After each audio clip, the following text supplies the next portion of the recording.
नमस्कार दोस्तों, आप सभी लोगों का हार्दिक स्वागत, अभिनंदन और आभार। आज हम बात करने जा रहे हैं लग्न कुंडली और नवांश कुंडली के बारे में। नवांश कुंडली क्या है और नवांश कुंडली को देखना इतना जरूरी क्यों है।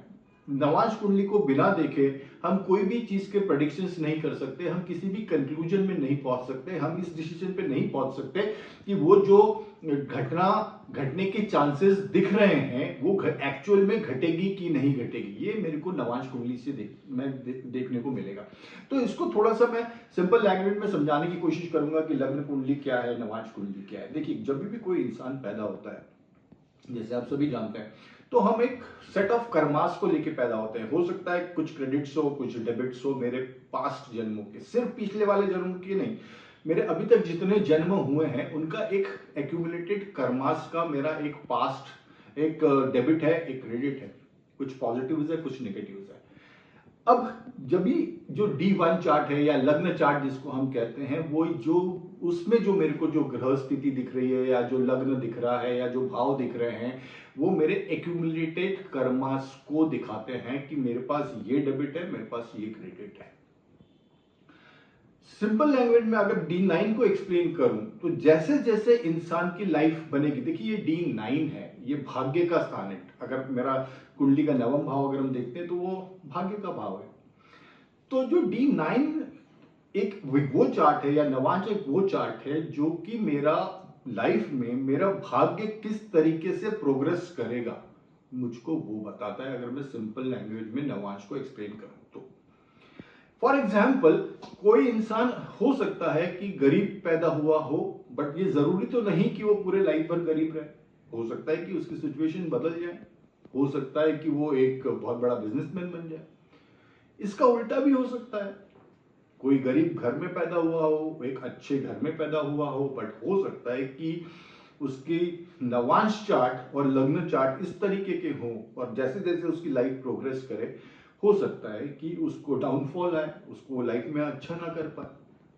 सो ये जो पॉसिबिलिटीज बन रही है, हो सकता है कि एक इंसान बचपन में या अपनी युवा अवस्था में बहुत संकोची हो, डरपोक हो, उसको उसका सब एडवांटेज लेते हो, बट ये जरूरी तो नहीं कि वो पूरे लाइफ भर वैसे ही रहेगा। हो सकता है कि आप उसका चार्ट इस तरीके से शो कर रहा हो कि वो आगे जाके बहुत एग्रेसिव हो जाए, हो सकता है बड़ा बोल्ड हो जाए, हो सकता है करेजियस हो जाए। सो ये डिफरेंस है। D9 चार्ट, नवांश चार्ट वो है कि जैसे जैसे आपकी लाइफ प्रोग्रेस करेगी, आपके लाइफ में क्या क्या चेंजेस आएंगे। दिस इज D1 जो लग्न है, वो एक्यूमुलेटेड कर्मास है। उसमें से कितने इस जन्म में फलित होंगे, पॉइंट नंबर 1।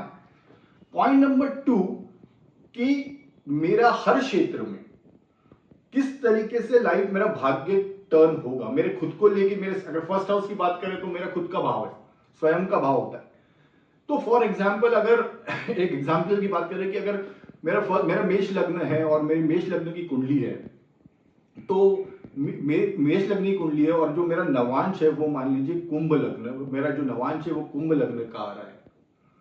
तो हो सकता है कि जब मैं फर्स्ट ऑफ द लाइफ में अगर नवांश की बात करें तो it actually comes into the picture after the age of 30 और 35, बिकॉज इट इज आपका भाग्य किस तरीके से प्ले कर रहा है। सो हम उसको 25, 30, 35 के बाद पिक्चर में लेते हैं। तो अगर मेष लग्न की कुंडली है तो हो सकता है कि मैं पहले, हो सकता है कि वो इंसान बहुत एग्रेसिव हो सकता है कि उसमें पेशेंस की कमी हो सकता है कि बड़ा बोल्ड हो, करेजियस हो, डिसीजन बहुत फास्ट लेता हो सकता है डिसीजन फास्ट लेने में गलती करता हो सकता है कि उसका झगड़े वाला एटीट्यूड हो। डिपेंड्स, क्योंकि मंगल है, मंगल किस तरीके से प्लेस्ड है ये भी देखना बहुत जरूरी है। बट अभी हम ग्रहों की बात नहीं कर रहे कि ग्रह कहां बैठे हुए हैं, हम अभी सिर्फ लग्नों का, मैं एक लग्न का एग्जांपल देके आपको समझा रहा हूं कि मेष लग्न की कुंडली है, हो सकता है वो उस इंसान में ये सब स्ट्रेट्स हो। और अगर नवांश में लग्न की बात की जाए तो वो लग्न हो सकता है मानो कुंभ लग्न आ रहा हो। तो अब वो जो कुंभ लग्न है वो शनि का लग्न है। तो जैसे जैसे इस इंसान की लाइफ बढ़ेगी आगे, विथ एक्सपीरियंसेस, विथ जो उसने जीवन में देखा, एक्सपीरियंस करके कुछ सब चीजें जो उसने जीवन को समझा, उसके हिसाब से उसके लाइफ में चेंजेस आए। चेंजेस किस तरीके से आए, यही इंसान जो कि एग्रेसिव था, जो कि बोल्ड था, जो कि किसी की सुनता नहीं था, अपनी चलाता था, यही इंसान आगे जाके हो सकता है कि इसमें बहुत ज़्यादा धैर्य आ जाए, बहुत ज़्यादा डिसिप्लिन आ जाए, हर चीज़ को सोच समझ के करने वाला हो सकता है कि यही इंसान जो एक टाइम पे संस्कारों को या वैल्यू सिस्टम्स को बहुत ज़्यादा इंपॉर्टेंस नहीं देता था, हो सकता है कि यही इंसान संस्कार वैल्यू सिस्टम्स को बहुत ज़्यादा इंपॉर्टेंस देने लगे। कहने का मतलब यह है कि D1 चार्ट या लग्न चार्ट में जो लग्न था वो मंगल का था। D9 चार्ट नवमांश में जाके लग्न हो गया कुंभ लग्न में कुंभ राशि आ गई तो लग्न हो गया शनि का। तो उस इंसान में जो मंगल के ट्रेड्स थे वो धीरे धीरे धीरे धीरे चेंज होकर शनि के ट्रेड्स आ गए। So this is how it works. तो ये सभी भाव के साथ में, सभी भाव के साथ में, जैसे अगर आपकी वाइफ को मतलब D9 चार्ट को हम शादी के लिए भी देखते हैं, बट शादी के साथ साथ ये भाग्य को भी शो करता है। अगर वाइफ की आपकी वाइफ या हस्बैंड की आपको ट्रेड्स पता करने होंगे कि लाइफ में चेंजेस कैसे आएंगे, तो आप 7th हाउस को देखिए कि लग्न में 7th हाउस में कौन सी राशि आ रही है, उसके स्वामी कौन है, उनके ट्रेड्स क्या हैं, और D9 में सप्तम भाव में कौन सी राशि आ रही है, उनके ट्रेड्स क्या है।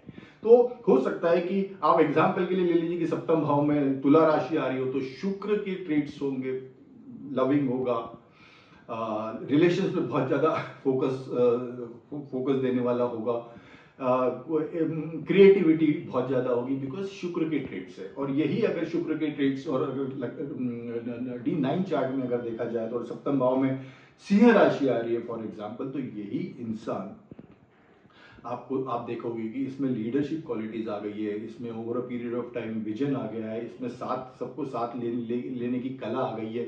हो सकता है कि ये थोड़ा सा एरोगेंट भी हो सकता है कि ये थोड़ा सा एग्रेसिव भी हो सकता है कि ये डिसीजंस बहुत फास्ट लेता हो, क्योंकि ये जो सब जितनी सूर्य की क्वालिटीज है, पंचम भाव में अगर सप्तम भाव में अगर सिंह राशि आ रही है D9 चार्ट में, नवांश चार्ट में, तो उसमें जो सूर्य के ट्रेट्स है, लीडरशिप क्वालिटीज, विजन, सबको साथ लेके चलना, अगर सूर्य ठीक से प्लेस्ड है, डिग्निटी में प्लेस्ड है, तो this is how it works कि D1 में कौन से भाव है और D9 में जाके वो भाव कौन सा हो गया है। अब कुछ देखिए एक चीज और समझ लेते हैं इसमें, कुछ एग्जाम्पल्स और ले लेते हैं।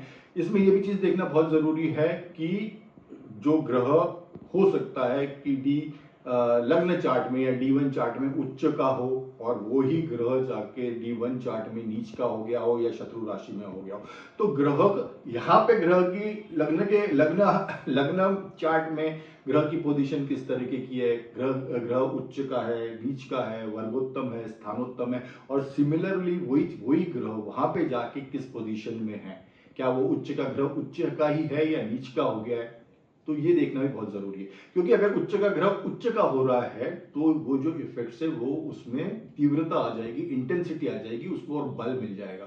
नीच का ग्रह अगर नीच का हो गया है, D1 चार्ट में भी नीच का है शुक्र मान लीजिए, और D9 में भी चार्ट में शुक्र का है, तो मनी पैसे को लेके या भोग विलासता को लेके रिलेटेड जो चीजें हैं उसमें चैलेंजेस आएंगे।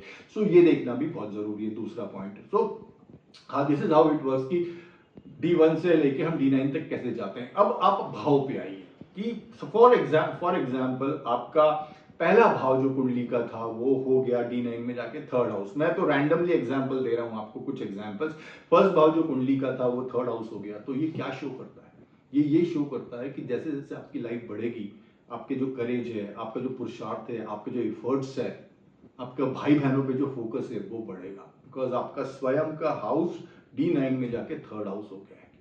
दूसरा एग्जाम्पल ले लेते हैं, D1 का लग्न चार्ट में 11th हाउस 1st हाउस हो गया है आपका D9 में जाके। तो जैसे जैसे आपकी लाइफ आगे बढ़ेगी आपका पूरा फोकस विश फुलफिलमेंट में रहेगा, अपनी इच्छा पूर्ति के लिए आप प्रयत्न करोगे, डिजायर्स फुलफिलमेंट के लिए रहेगा, लाभ के लिए रहेगा, गेन्स के लिए रहेगा, बड़े कॉर्पोरेट से अगर एसोसिएटेड आप हो सकते हो, आपका नेटवर्क बहुत अच्छा हो सकता है, डिपेंडिंग अपॉन कि प्लैनेट कौन सा है। अभी हम प्लैनेट्स की बात नहीं कर रहे हैं, अभी हम सिर्फ भाव की बात कर रहे हैं। मान लीजिए 10th हाउस आपका D1 का 12th हाउस हो गया D9 में जाके, तो आपका हो सकता है कि आप आपका जो करियर हो उसमें आप किसी तरीके से फॉरेन कंट्रीज से रिलेटेड हो सकता है आपका फॉरेन में करियर हो सकता है वहां पे आपका सेटलमेंट हो। सो आपका क्योंकि बिकॉज आपका जो 10th हाउस है D1 का या लग्न का वो जाके 12th हो गया है D9 में। सो 10th और 12th में जो रिलेशन है वो आपको देखना पड़ेगा। For example 8th house D1 का 10th हाउस हो गया है जाके नवांश में, तो हो सकता है कि आपका जो करियर हो वो 8th हाउस से रिलेटेड हो, क्योंकि 8th और 10th का कॉम्बिनेशन बन रहा है। 8th हाउस जहां का वहां पे 10th हाउस हो गया, तो हो सकता है कि करियर रिसर्च से रिलेटेड हो सकता है करियर सीक्रेट सर्विसेज में हो, पुलिस में हो, सीबीआई में हो सकता है कि आपका जो रुझान हो वो ऑकल्ट साइंस की तरफ भी हो, डिपेंड करता है कि कौन सा प्लैनेट है। यह भी हो सकता है कि करियर में आपको चैलेंजेस आए। क्यों? क्योंकि 8th हाउस जाके 10th हाउस बन गया है वहां पे, क्योंकि 8th हाउस को हम थोड़ा सा चैलेंज वाला हाउस मानते हैं, अप एंड डाउन वाला हाउस मानते हैं, तो 8th हाउस आपका जाके 10th हाउस हो गया है। फॉर एग्जाम्पल 6th हाउस कुंडली का आपका D9 में जाके 8th हाउस हो गया है, तो हो सकता है कि डिसीज के कुछ बीमारी का प्रॉब्लम हो, डिसीज को लेके रिलेटेड कोई प्रॉब्लम हो, क्रोनिक डिसीज को लेके कोई प्रॉब्लम हो सकता है लिटिगेशन को लेके कोई प्रॉब्लम हो। क्यों? क्योंकि जो मेरा D1 का 6वां घर था, 6th हाउस था, जो भी राशि वहां पे आ रही थी वो D9 में जाके वो 8th हाउस में आ गई, तो जो कनेक्शन है वो 6th और 8th में मैं देखूंगा। इसलिए हो सकता है कि लिटिगेशन, कॉम्पिटिशन, कोई बीमारी, कोई कर्जे, इसको लेके कोई इश्यू हो। तो इस तरीके से इसीलिए D9 को देखना बहुत जरूरी है कि किसी भी इंसान का भाई भाग्य किस तरीके से, भाग्य क्या शो कर रहा है। देखिए एक चीज समझिए, जीवन में ये जो D9 है या जो भाग्य का स्थान है, ये बहुत इंपॉर्टेंट रोल प्ले करता है। आप एक स्टेप पे जाके आपके जो इफर्ट्स हैं वो हार जाते हैं, अगर आपके भाग्य में वो चीज नहीं है तो वो चीज नहीं होगी। भाग्य का अप्रूवल होना, D9 चार्ट का अप्रूवल होना बहुत जरूरी है। सबसे पहले लग्न कुंडली, दूसरी जो कुंडली है मेरे को D9 जो बीच की कुंडली आती है, और उसके बाद वर्गा चार्ट आते हैं। तो मेरे को ये D9 जो बीच का चार्ट है, इसमें ये देखना बहुत जरूरी है कि यहाँ पे अप्रूवल है कि नहीं। हो सकता है कि लग्न कुंडली में कोई चीज दिख रही हो कि ये चीज घटेगी या ये चीज होगी, बट वही चीज D9 में नहीं दिख रही है, नवांश कुंडली में वो चीज नहीं दिख रही है। तो हो सकता है कि आप उस चीज को, इंटेंट तो है, उसको प्रयास तो करोगे, बट हो सकता है कि फाइनल रिजल्ट्स आपके फेवर में ना हो। और इसके उल्टा भी हो सकता है कि जो भी बहुत ज्यादा इंपॉर्टेंट है, हो सकता है कि D1 में कोई चीज नहीं दिख रही हो, बट हो सकता है कि D9 में वो चीज प्रॉमिस हो रही है कि नहीं ये चीज होगी, तो वो चीज घटती है, क्योंकि वो इंसान के भाग्य में लिखी हुई है। तो उसकी जो कर्माज है इस तरीके से अलाइंड है कि वो चीज घटेगी, ये D9 बताता है। तो डिपेंड करता है कि किस तरीके से ये प्लेसमेंट्स हैं। इसमें एक चीज देखना और जरूरी है, फाइनल चीज जो और देखना जरूरी है कि आपका जो कुंडली का 6वां भाव है, 8वां भाव है और 12वां भाव है, वो ऐसा तो नहीं कि आपके D9 चार्ट का, नवांश चार्ट का पहला भाव बन गया। 6वें भाव में जो राशि आ रही है, 8वें भाव में जो राशि आ रही है, 12वें भाव में जो राशि आ रही है, अगर ये राशि का आपका नवांश का लग्न उदय हो जाता है, या नवांश का जो लग्न है वो इन 3 राशियों में से कोई है, तो हो सकता है कि आपको लाइफ में चैलेंजेस फेस करना पड़े, because 6th, 8th, 12th house में कहीं ना कहीं इन हाउसेज में चैलेंजेस हैं, डिफिकल्टीज हैं, अप्स एंड डाउन्स हैं। तो ये चीज देखना बहुत जरूरी है। दूसरी चीज ये भी देखना बहुत जरूरी है कि जो D1 का जो लग्न चार्ट है, तो लग्न चार्ट का फर्स्ट हाउस नवांश के 6वें, 8वें, 12वें में तो नहीं जा रहा है। तो ये दोनों चीज देखना बहुत जरूरी है। D1 का जो लग्न चार्ट है उसका 6वां, 8वां, 12वां जो भाव है, जो राशि वहां पर है, वो आपके D9 की फर्स्ट हाउस तो नहीं बन रही है, और जो D1 का फर्स्ट हाउस है वो आपका नवांश का 6th, 8th, 12th तो नहीं बन रहा है, क्योंकि अगर ये कॉम्बिनेशन है तो ये थोड़ा सा चैलेंजिंग कॉम्बिनेशन है। इस तरीके से एक छोटा सा ये ग्लिम्स मैंने आपको दिया इस वीडियो में कि किस तरीके से चीजें देखनी चाहिए और देखी जाती हैं कि D1 चार्ट क्या है। D1 ये मैं फिर से एक बार रिपीट कर रहा हूँ, एक्यूमुलेटेड कर्मास है, डेबिट क्रेडिट से पूरे पास्ट लाइफ के, उसमें से कितने फलित होंगे इस लाइफ में, और मेरी लाइफ किस तरीके से आगे स्टेप बाय स्टेप प्रोसीड होगी एट द एज ऑफ 25, 30, 35, किस तरीके से होगी। बिकॉज इंसान का भाग्य जो पिक्चर में आता है वो 25, 30 के बाद आता है, जबकि उसका एजुकेशन हो जाता है, सेटलमेंट हो जाता है, एक थोड़ा सा कंफर्टेबल पोजीशन में आ जाता है। तो D9 actually is the second part of the life, later part of the life. तो किस तरीके से स्टेप वाइज चीजें फ्लो होंगी वो डिपेंड करता है। प्लैनेट्स D1 में कैसे बैठे हैं, D9 में प्लैनेट्स कैसे बैठे हैं, कौन सा भाव, कौन सी राशि कौन से भाव में चली गई है, ये सब चीजें बहुत ज्यादा इस तरीके से इस चीजों को देखा जाता है। और ये चीजें बहुत ज्यादा इंपॉर्टेंट है, बिकॉज D9 की स्टडी बहुत इंपॉर्टेंट है। Without the study of D9 आप किसी भी कंक्लूजन पे नहीं पहुंच सकते। तो दिस इज ऑल अबाउट लग्न कुंडली क्या है और नवांश कुंडली क्या है। नवांश कुंडली क्या है, ये एक जो कुंडली है, आपका भाग्य किस तरीके से रोल प्ले करेगा आपके लाइफ में बेस्ड ऑन योर कर्मास जो आप लेके पैदा हुए हो, ये वो कुंडली है। इसीलिए इस कुंडली को इतना ज्यादा इंपॉर्टेंस है, क्योंकि ये भाग्य किस तरीके से रोल प्ले करेगा वो दिखाती है। भाग्य में चीज होगी तो ही मिलेगी, अदरवाइज हो सकता है कि वो D1 में लग रहा हो कि ये चीज होने के चांसेस हैं। हो फॉर एग्जांपल हो सकता है कि गज केसरी योग D1 में दिख रहा है, बुधादित्य योग D1 में दिख रहा है, लग्न कुंडली में दिख रहा है, बट वही प्रॉमिस या वही चीज D9 में नहीं दिख रही है, तो फिर वो चीज नहीं घटेगी। तो this is how it goes D1 to D9, लग्न कुंडली टू नवांश कुंडली। So this is all about Lagna Kundli and Navansh Kundli. Thank you so much. Wish you all the best. Bye and take care.